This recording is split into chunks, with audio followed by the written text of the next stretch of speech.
കലോത്സവ വേദിയിൽ കാണികൾ കാണാൻ ആഗ്രഹിക്കുന്ന കലകളിൽ മുൻപന്തിയിൽ നിൽക്കുന്ന ഒന്നാണ് മലബാറിന്റെ സ്വന്തം ഒപ്പന. ഈണത്തിൽ പാടി കൈകൊട്ടി മണവാട്ടിയെ നടുക്കിരുത്തി കളിക്കുന്ന ഈ കലാരൂപം ഏവർക്കും പ്രിയപ്പെട്ടതാണ്. അതുകൊണ്ട് നിറഞ്ഞ സദസ്സിന് മുന്നിലാകും കുട്ടികളുടെ ഒപ്പനക്കളി.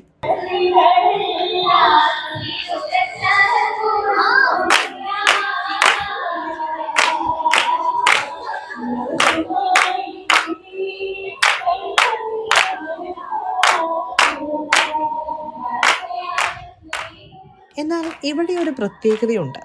വിവിധ ജില്ലകളിൽ നിന്ന് വന്ന ഒപ്പന ടീമിനെ പരിശീലിപ്പിച്ചത് ഒരു മാഷാണ് എന്ന പ്രത്യേകത. മാഷിന്റെ 5 ടീമുകളാണ് ഒപ്പന വേദിയിൽ മാറ്റുരയ്ക്കാൻ എത്തിയിരിക്കുന്നത്. വളരെ നല്ല മത്സരമായിരുന്നു. 24 ടീമുണ്ട് തോന്നുന്നുണ്ട്. ഒരു 22 ടീമോളം ഞാൻ കണ്ടിട്ടുണ്ട്. എല്ലാവരും നന്നായിട്ട് പെർഫോം ചെയ്തിട്ടുണ്ട്. പിന്നെ അതിലുപരി എൻ്റെ 5 ടീം ഉണ്ടായിരുന്നു.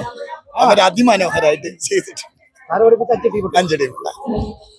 അതെ, അതെ, വലിയ ഭാഗ്യം, ദൈവാനുഗ്രഹമായിട്ട്.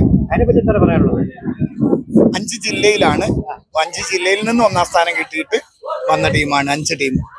5 ടീമും വളരെ മനോഹരമായിട്ട് പ്രസന്റ് ചെയ്തു. എ ഗ്രേഡ് എന്തായാലും ഉണ്ട്. പിന്നെ ഈ പറയുന്ന പോലെ ഏത് ജില്ലക്കാണോ കപ്പ് അതിന് എൻ്റെ ടീമിന്റെ ഒരു പോയിന്റ് ഉണ്ടാവും എന്നൊരു വിശ്വാസത്തിലാണ് ഞാൻ. 25 വർഷമായിട്ട് പരിശീലകനാണ്. 15ാമത്തെ വയസ്സിൽ പരിശീലന വേഷം അണിഞ്ഞു. ഞാൻ ഇവരെ സ്കൂളിൽ 3ാമത്തെ വർഷമായിരുന്നു. 3ാമത്തെ വർഷം അല്ലേ? ജൂൺ മുതൽ പ്രാക്ടീസ് തുടങ്ങും. ക്ലാസ് ഒന്നും പോവാതെ വിധത്തിലുള്ള പ്രാക്ടീസാണ്, ഈവനിങ് പ്രാക്ടീസ്. ഇത് മിക്ക സ്കൂളും അങ്ങനെ തന്നെയാണ്. ഞാൻ പഠിപ്പിക്കുന്ന അധികം ക്ലാസ് കട്ട് ചെയ്ത് അങ്ങനെ വരുന്ന സ്കൂൾസ് വളരെ കുറവാണ്. അതെ, പഠനത്തിന് പ്രാധാന്യം കൊടുത്തുകൊണ്ട് അതിനോട് അറ്റാച്ച്ഡ് ആയിട്ടുള്ള ഒരു ആയിട്ട് ഇതിനെ കലയും പ്രോത്സാഹിപ്പിക്കുന്നു, പഠനത്തിന് പ്രാധാന്യവും കൊടുക്കുന്നു എന്നുള്ള രീതിയിലാണ് എൻ്റെ സ്കൂളുകൾ മിക്കതും. അങ്ങനെ ചോദിച്ചാല് അത് പഠിച്ചവൻ ഇങ്ങനെ വലിച്ചു കൊണ്ടുപോവാ പല ജില്ലയിലേക്ക്. കുഴപ്പമൊന്നുമില്ല, നല്ലതായിരുന്നു. പിന്നെ എൻ്റെ ഒരു പാഷനാണ് കല എന്നത്.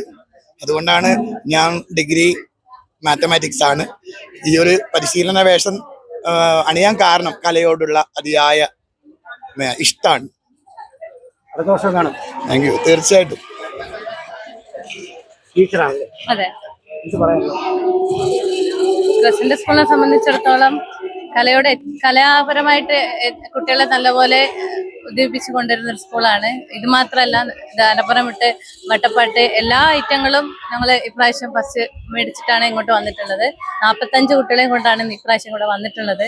മാനേജ്മെന്റും പ്രിൻസിപ്പാളും അവിടെയുള്ള ടീച്ചേഴ്സെല്ലാം അടിപൊളിയായിട്ട് കുട്ടികൾക്ക് മാക്സിമം സപ്പോർട്ട് ചെയ്തോടെ എത്തിക്കുന്നത്. ഞങ്ങളുടെ മക്കൾ തന്നെയാണ്. മാക്സിമം അവർക്കെല്ലാം കിട്ടുന്ന രീതിയിൽ എല്ലാ സപ്പോർട്ടും കൊടുക്കും. സാർ അടിപൊളിയല്ലേ. സാറിന് പറയുകയാണെങ്കിൽ ഇത്രയും ഡെഡിക്കേറ്റഡ് ആയിട്ട് ചെയ്യുന്ന ഒരു സാറ് വേറെ ഉണ്ടാവില്ല. അത്രയും ഡെഡിക്കേറ്റഡ് ആണ്. കുട്ടികളുടെ മനസ്സറിഞ്ഞ് അവൾക്ക് എങ്ങനെയാണോ കൊടുക്കേണ്ടത് ആ രീതിക്ക് സാറ് സമയം കണ്ടെത്തി വയനാട് എത്തും. 5 ജില്ലകളിൽ എത്തേണ്ട മനുഷ്യനാണ്, എന്നാലും അവിടെ എത്തും. ആ ടൈമിൽ സാർ കറക്റ്റ് പ്രാക്ടീസ് കൊടുക്കുന്നുണ്ട്. വിദ്യാർത്ഥികളും ഹാപ്പിയാണ്. മാഷിന്റെ പരിശീലനത്തിൽ ഒപ്പന കളിക്കാൻ സാധിച്ചതിന്റെ ത്രില്ലിലാണ് വിദ്യാർത്ഥികൾ. ഞങ്ങൾ ക്രസന്റ് പബ്ലിക് ഹൈസ്കൂളാണ്. സ്കൂളിന്റെ പേര് പനമരം, വയനാട് ജില്ലയിൽ നിന്നാണ് ഞങ്ങൾ വരുന്നത്. എൻ്റെ പേര് ചിന്മയ എന്നാണ്. ഞങ്ങളുടെ സ്കൂളിൽ നിന്ന് 13 വർഷമായിട്ട് ഒപ്പന എന്ന് പറയുന്ന ഒരു ഐറ്റം സ്റ്റേറ്റ് കലോത്സവത്തിന് വരുന്നുണ്ട്. അതുപോലെ തന്നെ ഞങ്ങളെല്ലാവരും ഹാപ്പിയാണ്. നമ്മൾ റിസൾട്ട് അനൗൺസ് ചെയ്തിട്ടില്ല, പരിപാടി ഇപ്പോഴും നടന്നുകൊണ്ടിരിക്കുന്നുണ്ട്. എല്ലാ കൊല്ലവും ഞങ്ങൾക്ക് എ ഗ്രേഡ് ലഭിക്കലുണ്ട്. എൻ്റെ പേര് ഫിയ ഫാത്തിമ, 10th സ്റ്റാൻഡേർഡ്. ഞാൻ അംനശ്രീ, 10th പഠിക്കുന്നു. അടിപൊളിയായിട്ട് നല്ലോണം കളിച്ചു. നന്നായിട്ട് കളിക്കാൻ പറ്റി, പാടാനെല്ലാം പറ്റി, നല്ലോണം ചെയ്യാൻ പറ്റി, നല്ലോണം പെർഫോം ചെയ്യാൻ പറ്റി. എൻ്റെ പേര് ഫാത്തിമ പി കെ. അടിപൊളിയായിരുന്നു. എൻ്റെ പേര് ഐഷ റക്ത. എക്സ്പീരിയൻസ് എല്ലാം അടിപൊളിയായിട്ട് കളിച്ചു എല്ലാവരും. എന്തായാലും ഒപ്പനക്കുട്ടികളും മാഷും ഹാപ്പിയാണ്. പഠിപ്പിച്ചത് 100% വേദിയിൽ അവതരിപ്പിച്ച കുട്ടികൾ മാഷിനും ദക്ഷിണ നൽകി കഴിഞ്ഞു.